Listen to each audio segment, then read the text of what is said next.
Good morning. Happy Thursday. I took a couple days off because one, I was feeling sad. Two, I was doing something for my family. So how is everybody doing? Hello once again. If you're finding me for the first time, please go to my page, like my page, and when you come in, share this video with your friends. Welcome to them to my podcast that I do every day at 9 a.m. I don't know about Kenyan time, but it's at 9 a.m. American time. And go to my YouTube channel, subscribe to my YouTube channel. I don't push that much, but I advise people to share it with their family and friends who are not on Facebook or who don't feel like being online. They can watch this at a later time. I was looking for my page and I don't see it, so I'm gonna let that slide because I don't have a lot of time. So how is everybody doing? Every Thursday we talk about procrastination. I said it. Last week we spoke about debt. Today I want to talk about relationships. Procrastination in mending relationships. And I tell people, if you find me for the first time, I'm a regular person. I do what I want to do. I just come here 16 hours. I think it's Kenyan time. Can you tell me the Kenyan time? What time it is in Kenya now? And I'm not powered by anybody. I just share my life experiences, and if you can relate with me, fine and good. But there are people who are professionals. There are people who are paid to present shows. So even those ones, we have to watch them. That's how we learn. But for me, I'm a regular person. So today I want to talk about relationships. And when I talk about relationships, I want to talk about myself. I want to start with myself. So what happens, we have broken relationships. It could be your spouse, it could be your brother, it could be your child. You have a relationship that you used to have. It could be a friend. And now the relationship is broken. Okay? We all have the desire to love and to be loved. Okay? Let us not lie to each other. Everybody wants to feel loved. And when everybody wants to feel loved, we have these relationships that we build. Then after a while, we break them up. Yesterday, I was listening to a podcast. Is it yesterday or the day before, about siblings? And I put it on my page. You can go listen to that podcast. So, personally, I want to tell you, I have two siblings, two of my siblings that I don't talk to. And these two of my siblings, they don't like me. So what happened, I decided I'm not going to like them because I gave them chances once or twice. They did things to me and I forgave them. After I forgave them, they did more hurtful things to me. And I decided, moving forward, I'm ending those two relationships. To me, those siblings do not exist. Among the two siblings, which I'll write in my book later, or I still want to talk about that, to tell you, one of my siblings wanted me to be deported from America. My sibling wanted me to be removed from this country, to be sent back to Nyandochevere.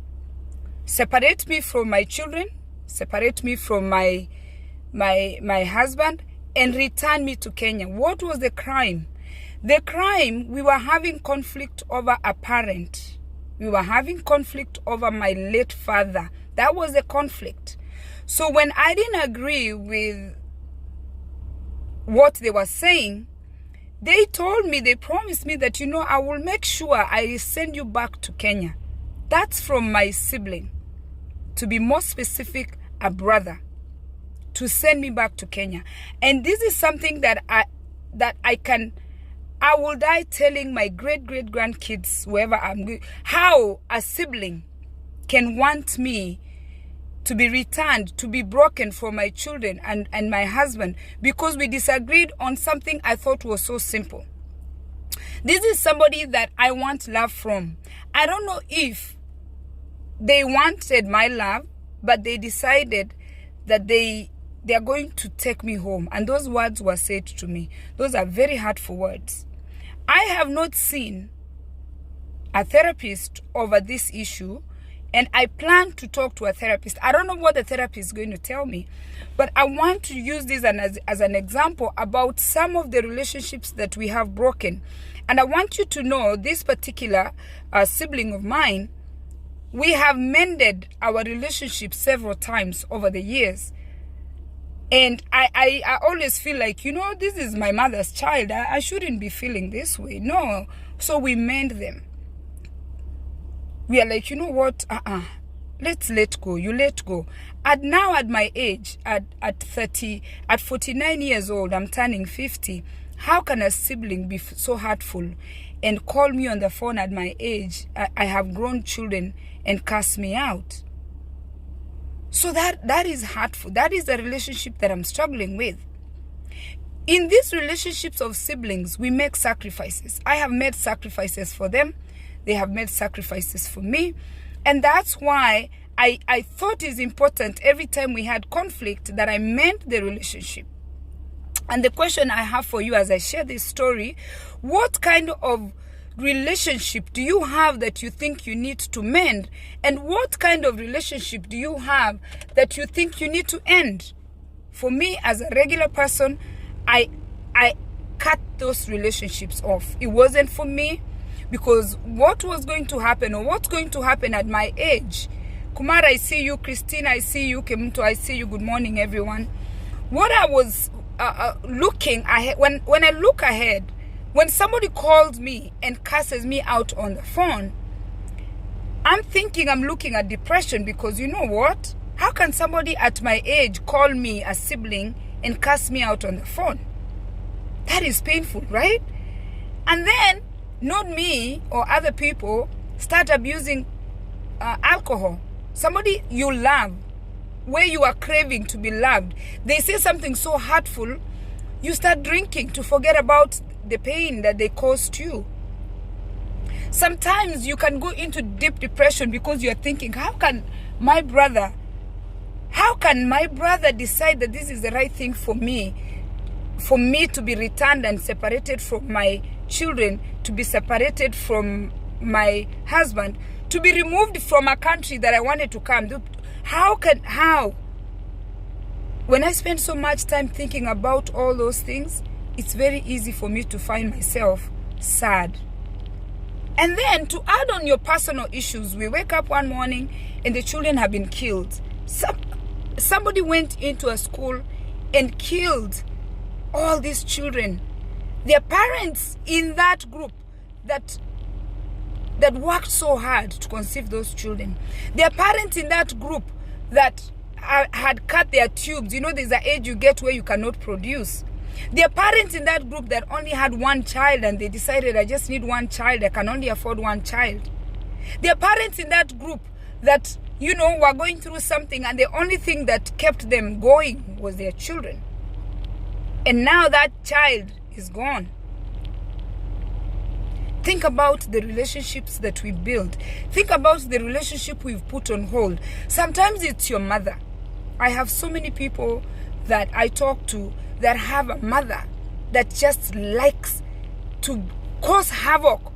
You talk to your mother, as soon as you leave, she calls your other sister. You talk to your mother, as soon as you leave, she calls your brother. There are mothers that their job is to bring conflict among the children. To some, cursing someone out is just normal. Samson, I think that's what I'm just finding out, that some people think they can curse you out and then call you tomorrow like nothing happened. Some fathers, we are born thinking that our mothers are great people. We are born thinking that our fathers are great people. We are born thinking that our siblings are great people. Judith, thank you so much for your stars. I truly appreciate that. How can your brother, how can your mother, How can your sister, the people that we crave love from, the people that we are born together, the people that you look forward to, the people that know all your problems, the people that know your background. My brother that knows that, you know what, if I go to Nyando Chevere and nothing much there, he wants me deported to Nyando Chevere from this country that I'm raising my children, and he's sure. You are somewhere. I was somewhere having a good time with my friends. Then I pick the phone and this guy starts cussing me out. A brother. Where are we today with the relationships? So that's the question I wanted to bring to you. Which are these relationships you've been putting aside that you want to mend? Do you have them written somewhere? Do you know who you want to mend your relationship with? Sometimes you just went through a divorce, and your ex-wife or your ex-husband is the demon that wants to make sure that they destroy you. They go through your children, they go through your in-laws, they go through everybody to try and destroy you after a divorce. Why do we become so demonic? If a husband and wife have divorced and they had children, what do you want the children to do when you're using your children to fight each other? Those relationships, the children did not break the relationships. Are you able to mend those relationships? Because you know what? Your children did not ask to be born to a couple that doesn't like each other. Your children did not ask to be born to a mother that is always taking gossip from one child to another child. Your children did not ask to be born to a father that is always taking information from this child to another child. Our parents have destroyed us. Our siblings have destroyed us. Our friends have destroyed us. The people that we trust, your spouse. Why would your spouse take your personal information, call somebody and tell them that, you know what, Penny is doing this, Penny is doing that? How can you call somebody and reveal somebody's personal information in the name of trying to hurt them? Why are you being so demonic? Why do we celebrate other people's downfall? Why is it soothing for your ex-husband to suffer? Why is it soothing for your ex-wife to suffer? Why is it soothing for your sister to suffer? Why is it soothing for your brother to suffer? Why is it soothing for your friend to suffer? Why do we wish people to suffer? Why does it make you happy to know that Penny got arrested yesterday? Why does it make you happy to know that Penny got divorced? There's a couple women that have said it to other people, and you know they bring it to you, that are wishing that my marriage can end. A lady that I know very well told me years ago, a friend of mine, don't call your husband sweetie. What if he divorces you? Don't make it public. Don't express your love for your husband in public. What if he leaves you? Was this lady wishing me to stay in the marriage? Was this lady wishing me to be divorced? And this woman at the time, her children were not married, and I'm married. And she's asking me, why are you going to do that? It's embarrassing. Don't call your husband sweetie. He might leave you. When you marry when your daughter is married, when your son is married, okay? You sit there and say, you know what, my dear daughter, don't love your husband in public. Don't express your love in public, because you know what, he might leave you. Is that the children that is that how we are raising children? Why do you want to Penny to divorce? One lady told me, oh, you know what, because I was talking against alcohol. I said alcohol has caused so much pain in my family. I just cannot stand alcohol. And yes, I can drink. But I said, you know, alcohol has claimed so many of my siblings. And then this one lady said, oh, you keep talking about alcohol. At least one of your child is going to be a drunkard. Those words. And when they heard that one of my child is drinking, she was so happy. She came, oh, I heard your son is drinking now. Why do we celebrate other people's downfall? Why do we celebrate people that we used to love now that the relationships are broken? Why does it make us, why is it therapeutical for somebody to suffer? Why was it therapeutical for my brother to think that, you know what, if I call immigration and she's deported, I'm going to be at peace? Why did my brother think that he was going to be at peace once I'm deported? And guess what? I went to the immigration. Even before I give you the whole story, because I plan to give you the whole story, how demonic this brother became. I went to immigration. And the immigration lady told me, oh, you know, no, we cannot do this. We have to find a way to help you get your papers. That is a brother from Nyando Chevere. Our father migrated us from Gesima. Our father migrated us to Nyando Chevere. From Gesima to Nyando Chevere to Kisi to America. Now your sibling is here in America. They want you deported. Ask yourself, what are those relationships that you need to mend that you've been putting aside? That somebody did something so bad, but they are remorseful. Are you willing to mend them? Which ones are they? What are the relationships that you need to end? Because if you don't end them, you see, I have a bad memory. But I have not forgotten that my brother wanted me deported. I will not. There are things they even had to remove from your brain. There are things that they even had to forget, that somebody wants the worst for you. They want to bring you, like, take you somewhere and make sure your family is messed up. Your sister, your brother, your mother, your cousin. They want to make sure that your life is destroyed. So sit down today, write it down, get a book, your binder. If you don't have a fancy binder like mine, and ask yourself, what are the relationships that you want to mend? And what are the relationships that you want to end? You have to mend some, you have to end some. The siblings that write me bad text messages, they are blocked. And I was speaking to my sister a few days ago. I asked her a question. I said, what is with the Africans respecting dead people?